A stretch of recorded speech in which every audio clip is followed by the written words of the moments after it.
Rachael, thanks for coming in. No worries. Good to see you again. Yeah, you too. So let's just start. Can you tell us a little bit about yourself, what you do and how you got involved with Noi? Yeah, so I'm a physiotherapist, worked in private practice, my whole career, and have been working in chronic pain and been a bit of a Noi groupie the whole journey, really. I picked up my first mirror box in my grad year, and I've followed them around ever since. And then formally became a part of Noi. It's sort of hard with COVID, but sort of started, training with Noi August a year or so ago, year plus ago. I've forgotten what year we're in because COVID's messed it all up. And what's your particular area of interest, or what's helped you gravitate towards sort of persistent pain and pain science? Well, it's an interesting journey, I guess, that I've had with getting into this world, and probably it's because in my grad year I worked with someone that was really interested in, particularly in CRPS, which is quite rare in a community, a normal general community physio practice. But equally, I'd come from a background where I hadn't done physio out of school. I'd done a neuroscience degree. Okay. So I sort of had a real interest in neuroscience anyway, and then I did a physio degree, and equally I was doing a psychology degree. So what sort of happened was pain just sort of fits in all of that. Yeah, sure. So I followed. Psychosocial. Yeah, exactly, and that I didn't plan on that, but that's kind of how my brain, I guess, was. That's how I clinically reasoned, because that's how I was trained. And then equally, I had this mentor that I happened to work with as a new grad, and I sort of became his shadow. And that was just in a private practice, yeah, or in a hospital setting? No, it was private practice, and he knew about Noi, and he showed me a mirror box, and at the time there was one page of research around it, and I've seen it obviously grow to being, there's an entire books and there's lots of stuff that's come of it. So it's quite a unique way, I guess, to enter the pain world in physio, but it made sense too. Sure. So you work now with a lot of CRPS patients. Yeah. What sort of issues do you see in CRPS patients that might differ from your general population? Well, they're quite different. I remember when I first met them, and again, this was through my mentor, my boss at the time. I just went, "Wow, what is this?" It's so different to normal musculoskeletal presentations, say in private practice. But these people present often highly distressed, and they've often got a lot of autonomic dysfunction accompanying their musculoskeletal pain as well. What do you see that as? What does it manifest? So often they've got swollen limbs. Sometimes they've got resting tremors, or they've got what we call a dystonia. So they've kind of got, like, say if it's in the hand, they've got like a clawed hand. Often, so it's often different colour, sweating, lots of strange things really to see as a graduate physio. Sure. Do they come to you with, or were they coming to you with that diagnosis, or it was... They were. We had a relationship with a pain physician that would often see them, diagnose them, and then send them to us for rehabilitation. Okay. Which was quite unique as well, the rehab side of things. Yeah. In saying that, that's sort of what happened initially, but there's been, over the years, there's been presentations where people have come to us post-surgically, and you're doing normal physiotherapy, and something's going a bit funny, and the limb's starting to change colour and swell, and the pain is becoming disproportionate to the injury, and you're going, oh, hang on a minute. So sometimes you're diagnosing it in the clinic, but mostly I work with pain physicians that are sending me patients and they've already been diagnosed with it. CRPS, okay, good. Yeah. And what approaches do you take to CRPS? So it's quite a different approach to standard physiotherapy. The go hard, go home philosophy doesn't tend to work, and often they're quite vulnerable when they present, because they've had standard physiotherapy and it's flared them and it's failed, for want of a better word. So they need to be treated very sensitively. And do you find they're still receptive to coming in, or, you know, because as a physio, you're still a physio? Yeah, they're often, and this is where it's very valuable coming from pain physician referrals that I know, because they will tell them before they come in that this is not going to be normal physiotherapy. Right, so their expectation is, okay. Yeah, when they come in, they're expecting something different. Great. But equally, they're still very vulnerable, and I have to respect that. Of course. Often I won't even try and touch their limb on a first session, because sometimes often they present with a concept called allodynia, where you can't really touch their limb. It stimulates a lot of pain. So, and to build that trust and that relationship, often I don't need to touch it, and that's a good thing, because some of these people, even if you approach their limb, it will start to tremor and their pain response will go up. Right, okay. So what does your typical assessment then look like, first visit? So their story is very important.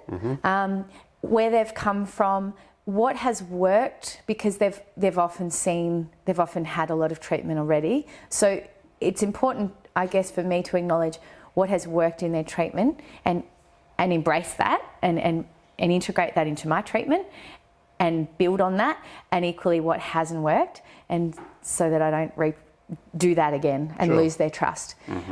So their story is really important, and education's often really important in that first session too. So Rachel, how do you tend to encroach on that space in terms of patient education for your CRPS patients when they come in? So I think it's really important. A lot of them come in with a diagnosis, but they haven't actually explored what it is and what that means for them in their life. How do you define CRPS to them? So often they've had the definition of CRPS, and there's a set of symptoms and a set of signs to qualify for this diagnosis. But I think what's really important to get across in that first session is that it's not a progressive disease, and it's a classification to explain a phenomenon, but that phenomenon is a changeable phenomenon. And going with the old view of CRPS, often there is that sort of, I have this and this is a life sentence and this is going to be it for me. Which did they get from Dr. Google? Did get from Dr. Google, unfortunately. But equally, pain science has changed a lot in the last, even couple of decades. Well, very much in the last decade. And so what we know is that there's hope, and that around the education in that first session is often about, okay, well, this is what you have today, and this is how we would classify it today. Right. But there is a lot we can do for it. Okay, and in line with that, the science we now understand about pain and the neuroimmune system, really, given that they have autonomic disturbances, do you tie that in at all with them, like the role of the immune system? I do. Equally, I probably tread quite lightly in that regard. I definitely bring it in because they often are very stressed about those symptoms and signs that are manifesting, because they're the weird ones. Yeah. But we talk about that as pain can change, so can the immune response, and that if it's really important, if we can break that cycle, that equally those symptoms can settle down as well. Right. Okay. So I definitely acknowledge it, but they're often very, very fearful of those symptoms staying there forever. And so I guess we talk about those in the context of bioplasticity and really being able to influence the entire system and all of the protection systems, being pain and the immune system, and often anxiety being another one, which often they are presenting with too. And as one changes... Do you find that's pre-existing, the anxiety, or it comes as a result, or it's it highlights it? I think often it is. Combination. Often it's pre-existing. Often these patients have got quite complex histories before they've actually developed CRPS. I find that fascinating. Yeah. Well, it'd be interesting with your psychology background as well, like tying that in. Do you find you're looking for it? I'm very careful with the psychology background in that what it does is it gives me an insight to where psychology could really help, but in no way am I a psychologist. So what it does is it probably bridges the gap really nicely with bringing the team in. Yeah, sure. So you have a team that you work with? I have I work on my own. Well, I've got an OT that works with me now, and she does a lot of mental health work. But I've got a team in Melbourne, depending on where they live, that we can hook into. Sure. And so if there are a lot of other comorbidities that are presenting, I feel that it's very important to address all the pieces of the puzzle at once to kind of really click everything together. And then I see that protection response kind of can really come down. Yep, fair enough. How does a physical examination, you mentioned you don't touch the part, how does a physical examination fit into your assessment? Sometimes I will touch the part, it just might not be on the first session. And if they're talking, often I'll get cues from how they're wearing clothing and what they're holding and how they use. So say it's a hand or a foot. If they're wearing shoes, I probably can touch the part. But if they're not wearing shoes and they're using walking aids and they're not putting their foot down at all, that would be an indication probably on the first session to not explore that. But when I'm allowed, and it's indicated, and when I think it's really important that when that person feels safe enough for me to objectively examine them, I will palpate them. We can do a 2-point discrimination exercise where we're looking at the ability to tell between 2 points, which can be affected in CRPS. Brush allodynia, testing how sensitive the body part is, and sort of mapping that, and then giving them homework, I suppose, to try and shrink that area of sensitisation. And sometimes if they're not too sensitive, I can perform almost a normal physical examination on them. So you do like a range of motion and... Yeah, if I like can. A classic physio... Yep. But if I can't, because it's going to really flare their pain, I'll sort of fly under the radar a bit. And sometimes you get a lot from just sitting and talking and seeing how they're integrating their hand and whether or not they're really disembodied from their CRPS limb. And if they are, it's often over here, and they're not. It's just sort of they're almost neglecting that whole body part. But sometimes it can be the opposite where they're holding it and that gives and then they'll pick something up, and that will be quite informal objective examination, but equally as valuable. Right. And how do you find their pain experience is compared with other patients that you've seen? Is their experience of the pain different?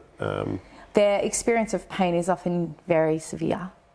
In terms of their reporting of pain, and I guess the intrusive nature of their pain as well, and probably the distress around their pain and that pain affect. So it's not necessarily about their pain intensity per se, but it's how it's really encompassed their whole life. Yeah, what's some of the language they might use? Their language is quite colourful often. And quite distressing. They can talk about that they feel like they're, say a foot, that there's a saw going through their bone. Yeah, that's an intrusive thing you're talking about. Very intrusive and quite confronting. And I think that's important at some point in the education to really validate that feeling, but equally try and de-threaten it. Right. So how would you validate the feeling? Well, I mean, their pain is real. Sure. And often they've come with being told that their pain is psychological and it's in their head. And so I think it's really important to hear them and validate that this condition can at times be extremely intrusive. And just hear them and hold space for them to be okay with being distressed and being heard. and then de-threatening it, probably the education around de-threatening that language would probably be around sort of, I guess, talking to them about, okay, well, that's today, but giving them hope that can change. Right. Okay. So, and what are some of the approaches you take, sort of, top down and bottom up, incorporating the education and moving and getting back into life? Yeah. So we use graded motor imagery quite a lot. So there's 3 components to the graded motor imagery. Equally, if they can move and it's not painful in that body part, we want to encourage that movement. So often I've got a situation where I'm executing a graded motor imagery program to get under the pain radar and sort of really break that connection with movement and that really intrusive pain response. But the stuff that they can do, we encourage they keep doing. Right, okay. So we've often sort of got movement and loading going on here in their capacity that's sustainable, and equally we're working with recognising left-right limbs and imagining movements and doing a lot of real kind of cortical rehabilitation without, and in the hope that we're breaking that link with. And you still pull out your mirrors? Yeah, absolutely. Yeah. So where do you see it going in the future? What's the future of CRPS? We've got a lot of exciting things happening with CRPS at the moment. So we're part of a clinical trial that's happening over the next couple of months with GMI and education. And so what I see is with pain, the development of pain science and this research really ramping up is prognostically the ability to get, really get on top of it. And that's really exciting. Great. And what advice, lastly, what advice would you share with a younger therapist who's entering to the realm of CRPS treatment? Might be a little hesitant. Yeah, I guess I would say don't be scared of it. Because I think people go, wow, this is really foreign and this isn't something I've learned. But what we know about the neuroimmune system now is that whilst it's new in some people's, I guess, clinical reasoning model, from a physiotherapy perspective, it's a bit lateral to what we've been trained from. It's not understanding it makes it not as scary. Okay. So yeah, CRPS is definitely outside of what we're comfortable with, but that doesn't mean that it's super scary and not. Sure. Not, once you're across some of those symptoms, it's not impossible to treat. Yep. Excellent. So how does the explain pain approach fit in with your treatment? The explain pain approach, probably linking the weird stuff, I think, is in the sense of the immune system. I think that's important to acknowledge and educate people around that is potentially a transient phenomenon and is changeable. Yep. I guess it's weird to them when they don't understand it, but if you can, this is an inflammatory response. Yeah, and that it can go away. Defense, yeah. Yeah. And then I guess when we're talking about explaining pain, we're talking about respecting the pain, but challenging the pain system in the sense of movement and loading, and pacing and tuning into your body, but equally challenging it to really stimulate that bioplastic change. Yeah. All right. Thanks very much, Rachel. No worries. Thanks for having me. Great having you.